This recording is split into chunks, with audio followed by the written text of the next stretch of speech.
Jason ने लोहे की जंजीर से बंकर का दरवाजा मजबूती से बंद कर दिया और तय किया कि अब उन्हें यहीं पर छिपकर जिंदगी गुजारनी है। लेकिन जमीन के नीचे रहने का जीवन आसान नहीं था। हर दिन वही एक जैसा खाना, पीने के लिए कीचड़ से भरा हुआ पानी और खाली समय में वह ताश खेलते। बाहर की दुनिया से उनका पूरी तरह से कनेक्शन कट चुका था। कई दिनों तक यहाँ रहने के बाद वो लोग बहुत ज्यादा इस बंकर में तंग हो चुके थे। लेकिन वो क्या करते, अगर ऊपर जाते तो उनकी जान नहीं बच पाती। इस जीवन ने जेसन के परिवार को मानो इस दुनिया के अंत का एहसास दिलाया। जोई ने अपने पापा से पूछा, पापा हम यहाँ कब तक रहेंगे? जेसन के पास इस बात का कोई जवाब नहीं था। उसने अपनी बेटी से बस यही कहा, जब बाहर वायरस चला जाएगा तभी हम बाहर जाएंगे। वो अपनी बेटी की आंखों पर उंगलियां रखकर बाहर की दुनिया उससे इमेजिन करवाता है। इस तरह से दिन गुजरते गए और फिर महीने। उन्हें नहीं पता था कि बाहर निकलने के इंतजार में उन्हें यहाँ इस बंकर में 300 से भी ज्यादा दिन गुजर चुके हैं। जोई अपनी माँ की बनाई हुई पेरिस्कोप से बाहर की दुनिया को देखती है। बाहर चारों ओर बस तबाही का मंजर नजर आ रहा था, जैसे ये पूरी दुनिया जलकर राख हो गई हो। वहाँ किसी भी इंसान का नामो निशान तक नहीं था। ये सब देखकर उस छोटी बच्ची को लगने लगा कि शायद हम इस दुनिया के आखिरी बचे हुए लोग हैं। माँ ने उसे दिलासा दिया कि तुम ऐसा मत सोचो, शायद तुम्हारे दोस्त भी हमारी तरह कहीं छुपे हुए हों। अब रात हो चुकी थी और डिनर का समय हो चुका था। उनके पास अब खाना भी कम बचा हुआ था, इसीलिए वो तीनों थोड़ा सा खाना खाकर काम चला रहे थे। लेकिन आज जोई की जिद पर उसे पूरा एक कैन का डिब्बा दिया गया। जोई ने जब टिन का डिब्बा खोला तो उसने देखा कि टिन का डिब्बा अंदर से खाली है। इस डिब्बे के पीछे की तरफ एक छोटा सा छेद था, शायद कोई चीज इसमें से खाना चुरा गई थी। बेथ ने सारी बची हुई डिब्बों की जांच की तो पता लगा कि पूरे 12 डिब्बे खाली थे। ये देखकर वो बहुत ज्यादा परेशान हुए, क्योंकि ये तो उनके 2 हफ्तों का राशन था। बेथ ने वेंटिलेशन जाली की तरफ देखा और अंदाजा लगाया कि शायद कोई चूहा अंदर आकर खाना ले गया। बेथ ने कहा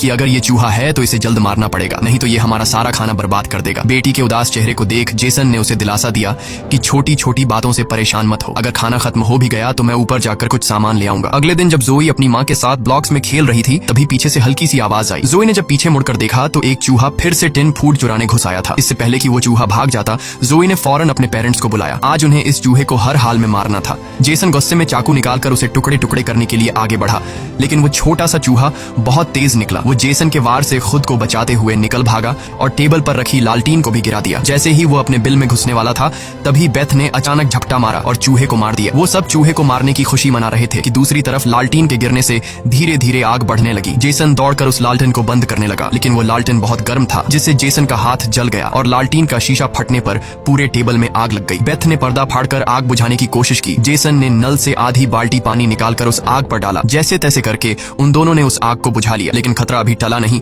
बल्कि अब उनके लिए और भी मुश्किल बढ़ने वाली थी, क्योंकि आग तो वो लोग बुझा चुके थे, मगर आग से निकलने वाले धुएं ने पूरे बंकर को धुएं से भर दिया था और वह धुआं धीरे धीरे वेंटिलेशन जाली से ऊपर की तरफ निकल रहा था। ये देखकर वो सब घबरा गए, क्योंकि ये धुआं उनका वहां होने का ठिकाना जाहिर कर रहा था। अब सब लोग सांस रोक कर बैठे थे। जेसन ने कहा कि शायद रात का अंधेरा धुएं को छुपा लेगा और किसी को हमारे ठिकाने के बारे में पता नहीं चल पाएगा। वो तीनों डर के साए में पूरी रात जागते रहे। अगली सुबह उन्होंने खुद के तसल्ली के लिए पेरिस्कोप से बाहर झांक कर देखा तो उनके पैरों तले जमीन खिसक गई। उन्होंने देखा कि बाहर तो पूरा धुएं का गुबार उठा हुआ था। ये देखकर उन लोगों की बेचैनी बढ़ने लगी। उन्हें पूरा यकीन हो गया था कि उनके ठिकाने का राज खुल चुका है। तभी बीत ने कहा कि अगर धुआं उठा है तो उस पास राख भी जमा हुआ होगा, जिसकी जांचबीन करते हुए हमारे ठिकाने का पता चल सकता है। इसीलिए अब हमें राख की सफाई करनी होगी। जिसके बाद पति पत्नी ने बाहर जाकर सफाई करने का फैसला किया। जाने से पहले जेसन ने अपनी बेटी जोई से कहा कि जोई मुझे प्रॉमिस करो कि बाहर से चाहे तुम्हें आवाज आए या फिर कुछ भी हो जाए, बस तुम्हें बाहर नहीं निकलना है। बेटी से वादा लेने के बाद उन्होंने दरवाजे की जंजीर खोली, बाहर की आवाजों को ध्यान से सुना और जब यकीन हुआ कि बाहर कोई भी नहीं है तब दोनों ने मिलकर बंकर का दरवाजा खोला और बाहर निकल गए। अब उनकी बेटी अकेली अंदर रह गई। वो अपने पेरेंट्स का इंतजार कर रही थी, लेकिन बहुत देर तक इंतजार करने के बाद भी